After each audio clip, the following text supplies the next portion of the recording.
Do you ever feel this wave of irritation?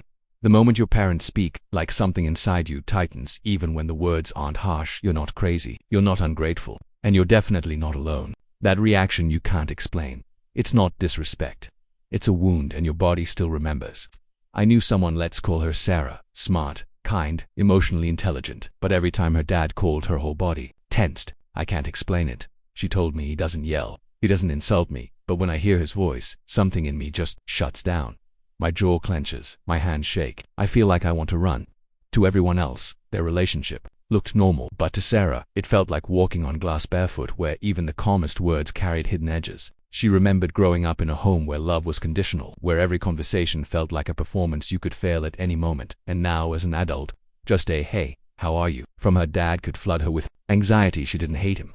She hated the version of herself she became around him, quiet, apologetic, bracing for invisible blows. That's the thing about emotional wounds. They don't always leave scars you can see, but they echo in our bodies long after we've grown. So, why does this happen? Why can a calm voice from a parent trigger such an intense emotional reaction? The answer lies in your nervous system, specifically, your trauma response. See, when we grow up in environments where love feels unpredictable, where connection is laced with criticism, guilt, or emotional distance, our brains adapt. They start scanning for danger in every interaction. And over time, even a normal conversation can feel like a threat.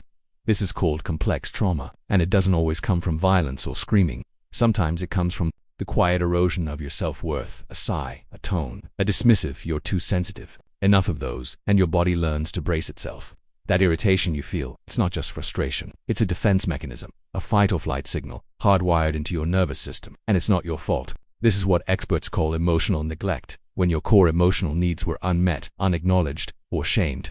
And so, even now, your inner child is still trying to protect you. That sharpness in your tone, that urge to avoid calls, it's not immaturity. It's your nervous system saying, "I remember this, and I don't feel safe." It doesn't just go away when you grow up. It follows you, quietly, invisibly, until one day you're 25, 30, 40 years old, and you still feel like a scared kid in your parents' presence. You start to over-explain everything because you're used to being misunderstood.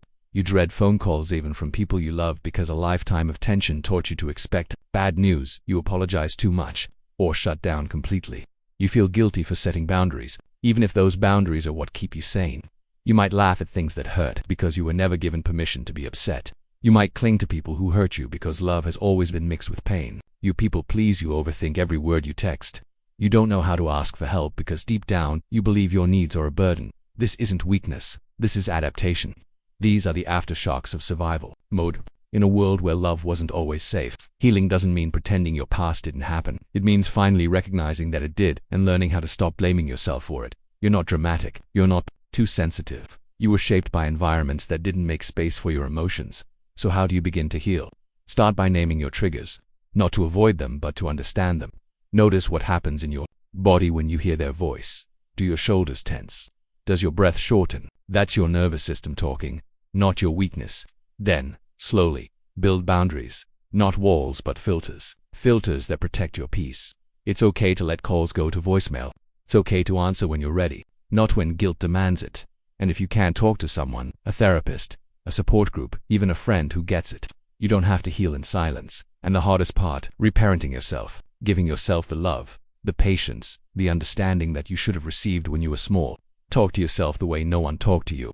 Listen to your feelings the way no one listened back then. You're not just surviving anymore. You're learning how to live. Some people start life halfway up the mountain with safety, support, and love beneath their feet. But others start at the very bottom, in the shadows, in silence, climbing with nothing but scraped knees and stubborn hope. So if you've made it even halfway up, if you've chosen to be kind when the world wasn't kind to you, if you've learned to speak gently when no one ever did the same for you, then that climb, that quiet, invisible climb, it deserves more respect than anyone will ever know.